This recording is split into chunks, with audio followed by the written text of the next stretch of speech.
పితా పుత్ర పవిత్రాత్మ నామమున ఆమె. క్రీస్తునాథుని యందు ప్రియమైన సహోదరి సహోదరులారా, మిమ్మల్ని అందరినీ కూడా ఈనాటి ధ్యానాంశమునకు ప్రేమపూర్వకముగా ఆహ్వానిస్తూ ఉన్నాను.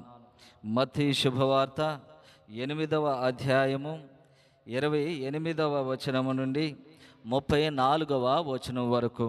ఆవలి తీరమందలి గదరేనీయుల ప్రాంతమునకు యేసు చేరగా దయ్యముల పట్టిన వారిద్దరూ సమాధిలో నుండి వెలికి వచ్చిరి. వారు ఉగ్ర స్వరూపులు. వారున్న ఆ మార్గమున పోవుటకు ఎవరికిని ధైర్యము చాలకుండెను.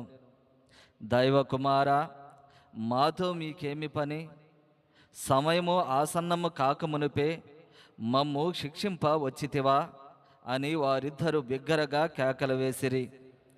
ఆ సమయమునే ఒక పెద్ద పందుల మంద మేత మేయుచుండెను. మమ్ము ఇచ్చటి నుండి పారదోలదలిచిన ఎడల ఆ పందుల మందలోనికి పోనిమ్ము అని ఆ దయ్యములు యేసును కోరగా ఆయన అట్లే పొండు అని సెలవిచ్చెను. అంతటా అవి వారిని విడిచిపెట్టి పందుల మందలోనికి ప్రవేశించెను. వెంటనే నెట్ట నిలువుననున్న ఆ మిట్ట నుండి ఆ పందుల మంద సముద్రములో పడి మునిగి ఊపిరి ఆడక చచ్చెను. ఆ మంద కాపరులు పట్టణములోనికి పరిగెత్తి జరిగిన విషయములనెల్లా ప్రజలకు వివరించిరి. దయ్యములు పట్టిన వారి విషయమును కూడా వారికి తెలిపిరి. అంతటా ఆ పట్టణ వాసులెల్లరూ వచ్చి యేసును కలిసి తమ ప్రాంతమును విడిచిపొమ్మని ఆయనను బతిమాడిరి. ఇది క్రీస్తుని సువిశేషము. క్రీస్తువా మీకు స్తుతి కలుగును గాక.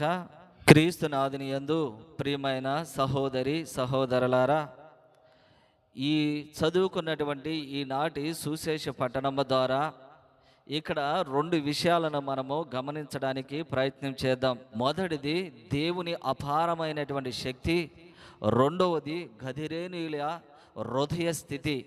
ఈ 2 అంశాలను గురించి మనము ధ్యానము చేద్దాము. క్రీస్తు ప్రభువు ఆ దయ్యము పట్టినటువంటి వారిని సమీపించగానే ఈ దయ్యములు ఆయన యొక్క శక్తిని, ఆయన యొక్క దైవత్వాన్ని గుర్తిస్తూ ఉన్నాయి. ఇదిగో దైవ కుమారా, నీవు మమ్మల్ని నాశనం చేయడానికి సమయము ఆసన్నము కాక మునిపే వచ్చితివా అని దేవుని యొక్క శక్తిని, ఆయన దైవత్వాన్ని గుర్తెరుగుతూ ఉన్నాయి. కానీ దేవుని చేత రక్షించబడుతున్నటువంటి మనము, దేవుని చేత పోషింపబడుతున్నటువంటి మనము, దేవుని చేత జీవించబడుతున్నటువంటి మనము దేవుని యొక్క శక్తిని మనం గుర్తించలేకపోతూ ఉన్నాము. దేవుని యొక్క దైవత్వాన్ని మనం గుర్తించలేకపోతూ ఉన్నాము. అందుకనే దేవునికి మనము ప్రథమ స్థానాన్ని ఇవ్వలేకపోతూ ఉన్నాము.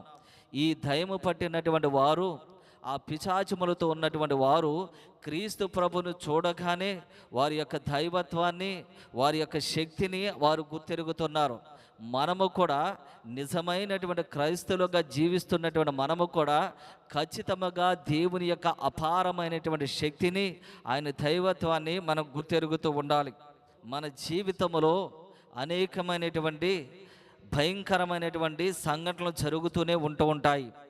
రోగములు వస్తూనే ఉంటాయి, బాధలు వస్తూనే ఉంటాయి, శ్రమలు కూడా వస్తూనే ఉంటాయి. అయితే ఈ శ్రమల కంటే, ఈ బాధల కంటే, ఈ నష్టాల కంటే, ఈ కన్నీటి కంటే దేవుని యొక్క హస్తము నాకు తోడుగా ఉన్నది, వీటి అన్నిటికంటే పెద్దది దేవుని యొక్క సహాయము అన్నటువంటి ఆలోచన మనము కలిగి దేవునికి మనం ప్రథమ స్థానాన్ని ఇవ్వాలి అని ఈరోజు ఈనాటి సువిశేష పట్టణం ద్వారా మనకి తెలియపరుస్తూ ఉన్నారు. ఇక రెండవది ఆ గదిరేణుల యొక్క హృదయ స్థితి. వీళ్ళు దేనికి ప్రాముఖ్యత ఇస్తూ ఉన్నారు అంటే ధనానికి, సంపదలకు ప్రాముఖ్యత ఇస్తున్నారే తప్ప దేవునికి వాళ్ళు ప్రాముఖ్యత అనేటువంటిది ఇవ్వడం లేదు. ఇదిగో వారి యొక్క పందుల మందలు అన్నీ కూడా చనిపోయినాయి కాబట్టి వారికి భారీ ఆస్తి నష్టం కలిగిందని భావిస్తున్నారే తప్ప దేవుని యొక్క కృప వలన, దేవుని యొక్క అనుగ్రహం వలన, ఆయన అపారమైనటువంటి శక్తి వలన ఇద్దరు దయ్యములు పట్టి వారు అందరినీ కూడా భయపెడుతున్నటువంటి వారికి స్వస్థత కలిగింది అన్నటువంటి సంతోషము వారికి ఎక్కడ కూడా కానరావడం లేదు. కానీ వారి ఆస్తులు పోయిన అన్నటువంటి బాధే వారికి కనపడుతుంది. కాబట్టి ఇంకా ఈయన ఇక్కడే ఉన్నట్లయితే గనక ఇంకా ఏ విధమైనటువంటి ఆస్తి నష్టాలు కలుగుతూ ఉంటాయో అని దేవుణ్ణి వారు బతిమాడుతూ ఉన్నారు, మా యొక్క ప్రాంతాన్ని విడిచిపెట్టి వెళ్ళిపోమని. అదే విధముగా మనము కూడా కొన్ని సందర్భాలలో దేవునికి ఇవ్వవలసినటువంటి ప్రాముఖ్యత ఇవ్వకుండా ఏదో ఆదివారము కూడా డబ్బులు వస్తూ ఉన్నాయి కదని మనం పనికి వెళ్ళిపోతూ ఉంటాము, డబ్బులు వస్తూ ఉన్నాయి కదని వ్యాపారానికి వెళ్ళిపోతూ ఉంటాం, డబ్బులు వస్తున్నాయి కదని ఆఫీసులకు వెళ్ళిపోతూ ఉన్నామే తప్ప దేవునికి ఇవ్వవలసినటువంటి ప్రాముఖ్యత మనము ఇవ్వలేకపోతున్నాము. ఈ విధముగా మనం జీవిస్తే గనక ఆ గదిరేణుల యొక్క హృదయ స్థితికి మన హృదయ స్థితికి ఏ విధమైనటువంటి తేడా లేదు అని ఈరోజు మనకి తెలియపరుస్తున్నారు. కాబట్టి మనము కూడా దేవుని యొక్క అపారమైనటువంటి స్థితిని, అపారమైనటువంటి శక్తిని, దైవత్వాన్ని గుర్తెరుగుతూ ఆయన యొక్క పాలనలో సంతోషముగా జీవించడానికి ప్రయత్నం చేద్దాం. పిత, పుత్ర, పవిత్రాత్మ నామమున ఆమేన్. ఈ యొక్క యూట్యూబ్ ఛానల్ ద్వారా ఎవరైతే దేవుని యొక్క వాక్యాన్ని ఆలకిస్తూ ఉన్నారో దేవుడు వారిని, వారి కుటుంబాన్ని దీవించునుగాక. ఆమేన్.